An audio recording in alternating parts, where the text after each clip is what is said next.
Question ये है कि मैं सही रास्ते पर चलना तो चाहता हूँ, लेकिन बार बार भटक जाता हूँ। मैं सांसारिक कर्मों में लिप्त हो जाता हूँ और बार बार उस रास्ते से निकल जाता हूँ। परमात्मा की धारा बहुत अच्छी लगती है, ध्यान अच्छा लगता है।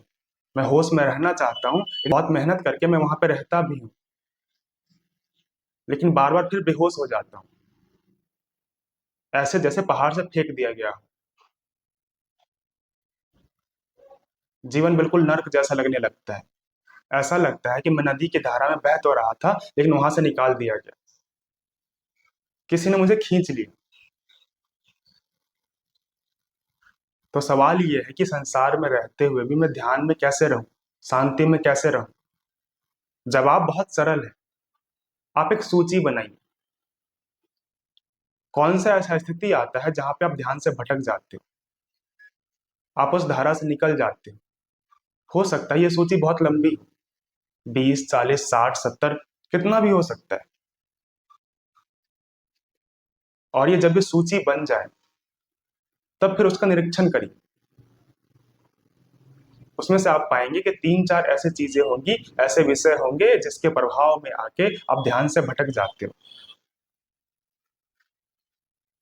ये कुछ भी हो सकता है।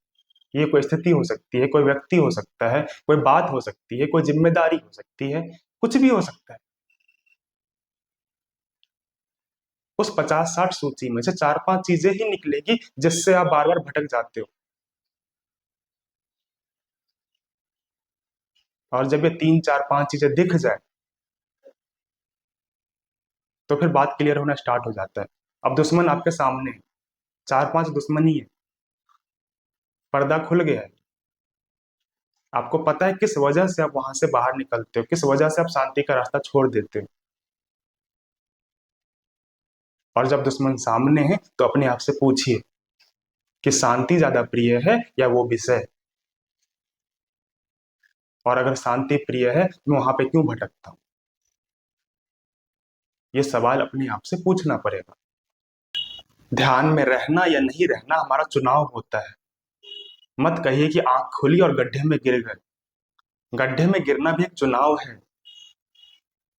हम अपने आप ध्यान से नहीं हट जाते।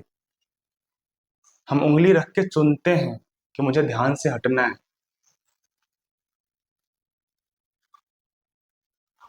क्योंकि हमें वहां पे स्वार्थ दिखता है, कुछ ना कुछ हमें फायदा मिल रहा होता है।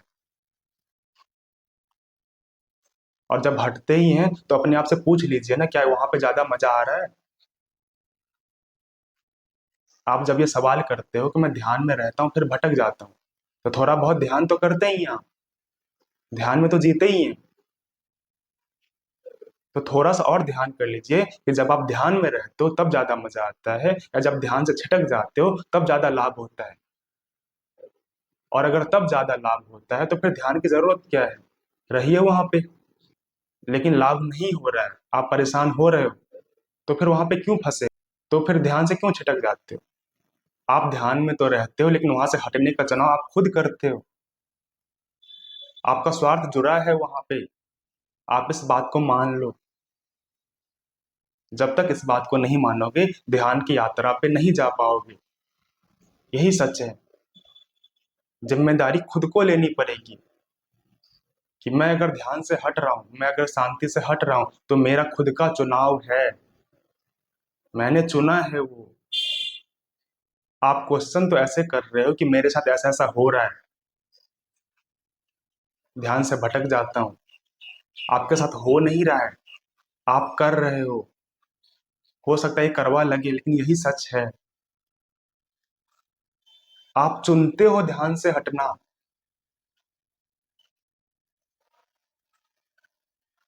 और अगर चुनते ही हो तो पूछो अपने आप से क्यों चुनते हो। कोई वजह ढूंढो। अगर कोई वजह है तो एक और काम करिए, उसके गहराई में जाइए। उस वजह के गहराई में जाइए कि मैं उसमें क्यों लिप्त हो रहा हूँ, क्या मिल रहा है मुझे, क्या ऐसी चीज है जो मुझे बार बार ध्यान से भटका देती है। ध्यान आवश्यक है क्योंकि लाभ देता है। किसको। आपको। आप जल रहे हो, इसलिए आपको नदी के बीचों बीच रहना है। आपके अंदर ताप है, आप परेशान हो रहे हो, आपको ठंडा होना है, आपको शांत रहना है, इसलिए आपको नदी के बीचों बीच रहना है, धारा में रहना है, ताकि आप शांति से जीवन बिता सको। हो सकता है कुछ बेहतर मिल रहा हो आपको नदी से बाहर, तो आप खुशी खुशी रहिए, फिर आप शांति की चर्चा मत करिए। फिर आप ये मत बोलिए कि मैं बार बार भटक जाता हूँ। आप भटकते नहीं हो, आप भटकने का चुनाव करते हो।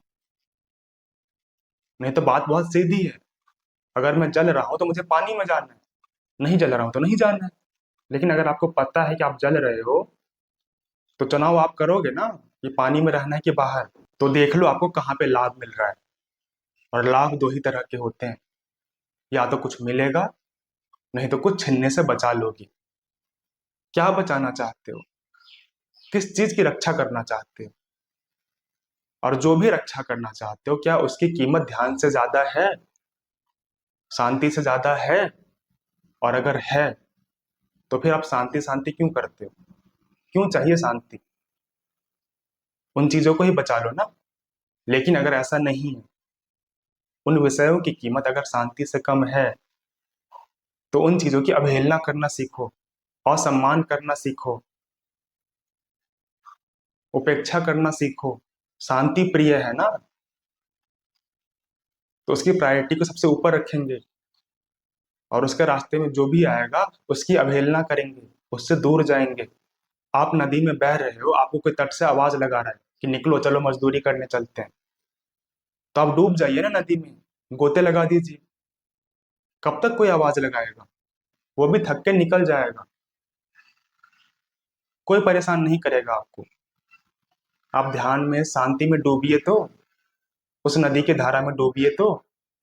लेकिन उसके लिए सबसे पहले तो आपको स्पष्ट होना चाहिए ना, कि नदी की धारा में जो सुकून है, नदी की धारा छोड़ने में नहीं है। तब आप गोते लगा पाओगे, तब आप डूब पाओगे शांति में, नदी में। आप एक पक्ष की बात करते हो कि मुझे नदी से तो प्यार है, लेकिन परिस्थितियां बाहर ढकेल देती हैं। यहाँ पे आप धोखा कर रहे हो। आपको नदी से थोड़ा बहुत प्यार है, आप ये तो बता रहे हो, लेकिन आप जिस गड्ढे में गिर रहे हो, उस गड्ढे से आपको कितना प्यार है, आप ये बात छुपा रहे हो यहाँ पे। आप ये नहीं बता रहे कि गड्ढे में गिरने से क्या स्वार्थ है, क्या लालच है, क्या फायदा मिल रहा है आपको। ये स्पष्ट नहीं है आपको, और है भी तो आप बता नहीं रहे हो। ध्यान से बहुत ज्यादा प्यार है, आपने ये तो उल्लेख कर दिया, लेकिन गड्ढे से बहुत बहुत ज्यादा प्यार है, ये आपने नहीं बताया। इंसान को तो पूरी पूरी छूट मिली हुई है ना, जिधर प्यार होता है उधर जाता है। अगर आपको नदी से प्यार होता तो आप नदी में रहते, लेकिन आपको गड्ढे से प्यार है तो आप गड्ढे में जाते हो। तो पूछो ना अपने आप से, गड्ढे में क्यों जाते हो, क्या मिल रहा है, क्या स्वार्थ है वहां पे? आप ये बातें नहीं बता रहे हो, आप बस बोल रहे हो मैं भटक जाता हूँ नदी से। क्यों भटकते हो, क्या मिलता है वहां पे? जरूर आप कुछ ऐसा पा रहे हो जिसको आप बताना नहीं चाहते, आप लज्जित हो रहे हो, आपको शर्म आती है। और अगर शर्म आती ही है तो छोड़ दो ना, क्यों पकड़े हुए बैठे हो? जो बातें ऐसी हैं जो आप बता भी नहीं सकते, शर्म आती है, तो उसके साथ जीते क्यों हो? मौका है ना आपके पास चुनाव करने का, छोड़ दो ना। क्यों ऐसी चीज से जुड़े हुए हो जिसका नाम लेते ही बुरा लगता है, जिसके बारे में जानते ही हो कि मूल्यहीन है, तो उससे आसक्त क्यों हो रहे हो? और आसक्ति इतना ही प्रिय है तो आप बार बार ध्यान का नाम क्यों लेते हो? फिर कौन सी भक्ति, अध्यात्म और ज्ञान? फिर आप उसी गड्ढे में रहिए ना। अगर मजा आ रहा है तो वहीं पे रहिए, और नहीं आ रहा है तो पूछिए अपने आप से कि मैंने ये चुनाव क्यों कर रखा है। तो सिंपल सा सलाह यही है कि आप सूची बनाइए 50 चीजों का, जहां जहां भी ध्यान भटकता है, जहां से आप गलत धारा में चले जाते हो, और फिर निरीक्षण करिए कौन सी 4-5 चीजें ऐसी है जो मुझे परेशान करती है, जो मुझे भटका देती है। और जब आपको 3-4 विषय मिल जाए, तो पूछिए अपने आप से कि मैं इसमें इतना रस क्यों ले रहा हूँ, क्या लाभ मिल रहा है मुझे इस रस से। अध्यात्म का सबसे बड़ा शत्रु है रसना। रसना मतलब किसी भी चीज में मजा आने लग जाना। हमको किसी भी चीज से मजा आने लग सकता है, यहां तक कि अपनी दुर्बलता से भी, अपनी मजबूरी से भी। हम इसमें भी मजा लेते हैं। अरे मैं कितना दुर्बल हूँ, कितना मजबूर हूँ। मजा इतना खतरनाक चीज है। संसार में हजार तरह के गड्ढे हैं जहां पे आपको रस मिल सकता है। आप देखो वहां पे, आप वहां पे रस तो नहीं ले रहे। अध्यात्म तब है जब आत्मा के प्रति, शांति के प्रति ऐसा प्रेम प्रगार हो कि वो किसी भी रस, किसी भी आकर्षण या किसी भी व्यवस्था का परवाह ही ना करे। ये होता है असली अध्यात्म। हम परवाह बहुत करते हैं। हम छोटी छोटी चीजों में फंसे रहते हैं। हमें गड्ढे में मजा आता है। हम खुद निकलना चाहते हैं नदी के प्रवाह से।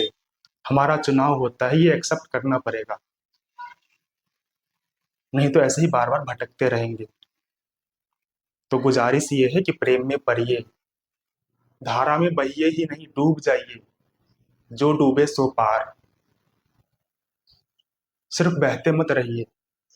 बहते हुए को तट पर से कोई भी बुला सकता है, खींच सकता है। डूब जाइए। डूब जाने के बाद कोई नहीं खींचेगा।